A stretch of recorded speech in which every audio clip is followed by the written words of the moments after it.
Hello dear students, कैसे हैं आप सब लोग। आशा करते हैं आप सब लोग बहुत ठीक से होंगे। आज हम आप लोगों के लिए लाए हैं टेंस का अंतिम वीडियो।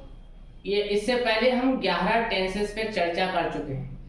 आज हम पढ़ाने जा रहे हैं last tense number 12 future perfect continuous tense. लगातार हम फ्यूचर के टेंसेस पर बात कर रहे थे। आज हम फ्यूचर का last tense future perfect continuous tense पढ़ने जा रहे हैं। आइए पहचानते हैं वाक्यों को। फ्यूचर परफेक्ट कॉन्टिन्यूअस टेंस के वाक्यों को कैसे पहचानेंगे। वाक्यों के अंत में रहा होगा, रही होगी, रहे होंगे आदि शब्द आते हैं तथा कार्य के प्रारंभ होने का समय भी दिया होता है। Future continuous tense and future perfect continuous tense, इन दोनों टेंस में पहचान सेम होती है, सिर्फ अंतर होता है टाइम का, समय का। फ्यूचर कॉन्टिन्यूअस टेंस में समय नहीं होता है, जबकि फ्यूचर परफेक्ट कॉन्टिन्यूअस टेंस के वाक्यों में समय भी दिया होता है। पहचान सेम होती है दोनों की, फ्यूचर कॉन्टिन्यूअस की और फ्यूचर परफेक्ट कॉन्टिन्यूअस की। तो हम यहाँ पर डिफरेंशिएट कर पाएंगे फ्यूचर कॉन्टिन्यूअस में और फ्यूचर परफेक्ट कॉन्टिन्यूअस में, दोनों की पहचान सेम है। आइए रूल्स देखते हैं। रूल अफर्मेटिव बनाने का क्या है। सब्जेक्ट लगाएंगे हेल्पिंग वर्ब के रूप में विल हैव बीन या फिर शैल हैव बीन का प्रयोग किया जाएगा। वर्ब की फर्स्ट फॉर्म लगेगी, ऑब्जेक्ट वर्ब की फर्स्ट फॉर्म लगेगी और इसमें आईएनजी का भी प्रयोग होगा। ऑब्जेक्ट आएगा सिंस या फॉर प्लस टाइम। तो परफेक्ट कॉन्टिन्यूअस के सभी वाक्यों में सिंस और फॉर के साथ हमें टाइम का प्रयोग करना पड़ता है। सिंस और फॉर के बारे में हम पिछले वीडियोज में डिस्कस कर चुके हैं कि सिंस कहाँ लगाया जाता है और फॉर कहाँ लगाया जाता है।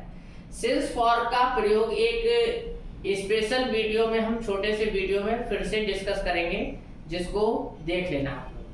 तो पहला सेंटेंस है हमारा, वह सुबह से मैच खेल रहा होगा। वह सुबह से मैच खेल रहा होगा। तो देखिए रहा होगा और रहा होगा के साथ में सुबह से, ये टाइम भी दे रखा है, इसलिए ये हो गया फ्यूचर परफेक्ट कॉन्टिन्यूअस टेंस का भाग। सब्जेक्ट हमने लगाया वह, ही की अंग्रेजी, वह की अंग्रेजी ही। फिर हमने हेल्पिंग वर्ब लगा दी विल हैव बीन, खेलना प्लेइंग। ऑब्जेक्ट हो गया द मैच, वह सुबह से मैच खेल रहा होगा, तो he will have been playing the match. और अब बचा टाइम सिंस मॉर्निंग, सुबह से। सुबह से की अंग्रेजी हमने क्या लगा दी, सिंस मॉर्निंग।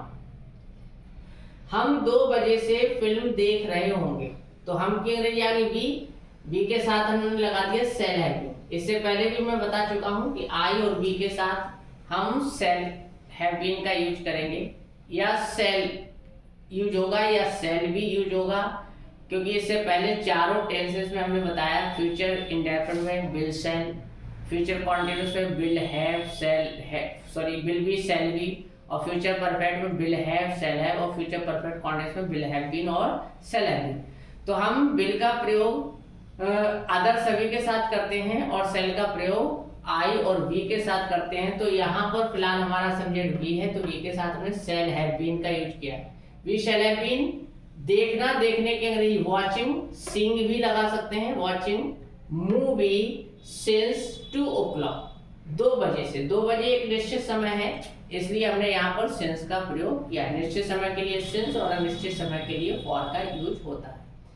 नेगेटिव बनाएंगे डियर स्टूडेंट्स, तो हमने बताया था कि हेल्पिंग वर्ब चाहे एक शब्द की हो, 2 की हो या 3 की हो। यहाँ पर हम 3 शब्दों की हेल्पिंग वर्ब देख पा रहे हैं, विल हैव बीन। तो एक ही वर्ड को छोड़कर नॉट लग जाता है, तो यहाँ पर आएगा he will not have been. अर्थात रूल में देखिए subject will shall not have been इसके बाद में रह गया। जैसा कि अगर हम यहाँ पर नॉट लगाएंगे तो हैव बीन नॉट के बाद रहेगा, ऐसे ही यहाँ पर नॉट लगाएंगे तो हैव बीन नॉट के बाद रहेगा, ऐसे ही यहाँ पर देखिए हैव बीन जो है वो नॉट के बाद। तो रूल हो गया subject will shall not have been, verb की फर्स्ट फॉर्म में आईडी, object since for plus time. अध्यापक 10 मिनट से नहीं पढ़ा रहे होंगे, तो अध्यापक teachers will not have been. देखिए नॉट और नॉट के बाद क्या आ गया, have been. Teachers will not have been teaching for 10 minutes. जब भी संख्या दी होती है तो वो अनिश्चित टाइम ही होता है, 2 घंटे, 3 घंटे, 10 मिनट, 2 दिन, 3 दिन, 4 दिन, 2 हफ्ते, 1 महीना, इस टाइप के अनिश्चित टाइम में ही आते हैं और इनके साथ हम फॉर का ही यूज करते हैं। खिलाड़ी 11 बजे से मैच नहीं खेल रहे हो, तो देखिए हमने सब्जेक्ट खिलाड़ी, रहे होंगे लिखा है, रहा होगा होता तो एक होता खिलाड़ी, लेकिन ज्यादा है तो हमने लिख दिया players will not have been, verb लगा दी playing the match since 11 o'clock। बजे शब्द 11 बजे, 12 बजे, 3 बजे, 4 बजे ये आएंगे तो यहाँ पर हम सभी जगह सिंस का यूज करें। आइए स्टूडेंट्स देखते हैं इंट्रोगेटिव का रूल। इंट्रोगेटिव में हेल्पिंग वर्ब का फर्स्ट वर्ड यानी कि विल और सेल पहले आ गया, will shall plus subject plus have been यही रह गया, सब्जेक्ट के बाद वर्ब में आएंगी ऑब्जेक्ट सिंस या फॉर प्लस टाइम। एग्जाम्पल के थ्रू इसे समझते हैं। क्या गायक 30 मिनट से गा रहे होंगे, क्या गायक 30 मिनट से गा रहे होंगे, तो विल सिंगर्स, यहाँ पर सिंगर लिखा हुआ है स्टूडेंट, सिंगर्स आएगा, गा रहे होंगे, रहा होगा नहीं दिया है बल्कि दिया है रहे होंगे, तो रहे होंगे दिया है तो इसलिए यहाँ पर आएगा singers, will singers.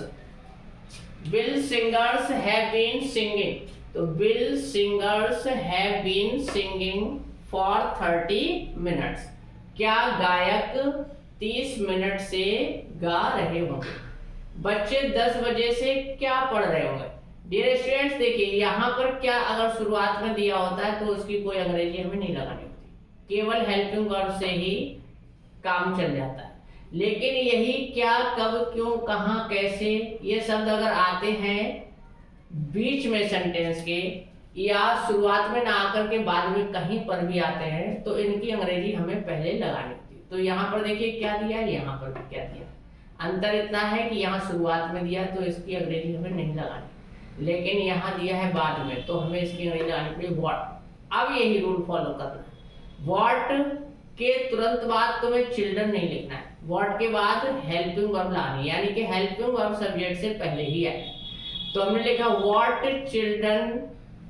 Will children have been studying since 10 o'clock, बच्चे 10 बजे से क्या पढ़ रहे होंगे, तो what will children have been studying since 10 o'clock।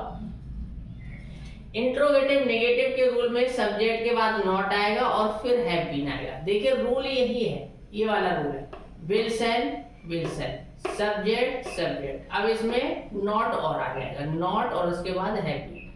तो एक ही रूल से हम चारों रूल्स को तैयार कर सकते हैं। इसका पैटर्न हमें आना चाहिए कि हम हेल्पिंग वर्ब के बाद नॉट लगा देंगे तो नेगेटिव बन जाएगा, हेल्पिंग वर्ब का पहला वर्ड अगर सब्जेक्ट से पहले लिख लेंगे तो इंट्रोगेटिव बन जाएगा, हेल्पिंग वर्ब का पहला वर्ड सब्जेक्ट से पहले और सब्जेक्ट के बाद नॉट आ जाएगा तो वो इंट्रोगेटिव नेगेटिव बन जाएगा। ये चीज हमें आनी चाहिए। तो will shall subject not have been, verb की फर्स्ट फॉर्म में आएंगी object since for plus time. Example के थ्रू समझ लेते हैं। क्या वे सुबह से निबंध नहीं लिख रहे होंगे, तो क्या शुरू में आया है, हमने विल लगा लिया, सब्जेक्ट हमारा दे हो गया है, इसमें नहीं शब्द भी आया तो सब्जेक्ट के बाद नॉट आएगा और फिर हैव बीन। रूल से टैली कर लेते हैं, विल सेल ये आ गया, सब्जेक्ट दे आ गया, उसके बाद नॉट ये आ गया, हैव बीन ये आ गया, वर्ब में आएंगी writing an essay since morning. क्या वे सुबह से निबंध नहीं लिख रहे होंगे, they not have been writing an essay since morning. अध्यापक तुम्हें सुबह से क्यों नहीं पढ़ा रहे हो। अब देखिए स्टूडेंट्स यहाँ पर क्यों आया, तो क्योंकि अंग्रेजी पहले लगाएंगे व्हाई, उसके बाद यही रूल लगाना है हमें, विल या शैल तो विल आ गया, व्हाई विल, सब्जेक्ट आ गया teacher, not have been teaching you since morning, इसमें हैव के बाद बीन और आएगा, बीन यहाँ छूट गया है गलती से तो बीन और लिखा जाएगा। तो देखिए स्टूडेंट्स, अध्यापक तुम्हें सुबह से क्यों नहीं पढ़ा रहे होंगे, why will teacher not have been teaching you since morning. तो स्टूडेंट्स इसके साथ ही 12 टेंसेस के वीडियो हम डिस्कस कर चुके हैं। आज हमने टेंस की सीरीज में पढ़ा है last tense, future perfect continuous tense. आशा करता हूँ ये आप लोगों के लिए बहुत उपयोगी सिद्ध होंगे। इनको डीपली स्टडी कर लीजिएगा और अच्छा लगे वीडियो तो लाइक करें, चैनल को सब्सक्राइब करें और अपने दोस्तों तक इसे शेयर भी करें, जिससे आपके साथ साथ और लोगों को भी कुछ लाभ हो सके। Thank you very much.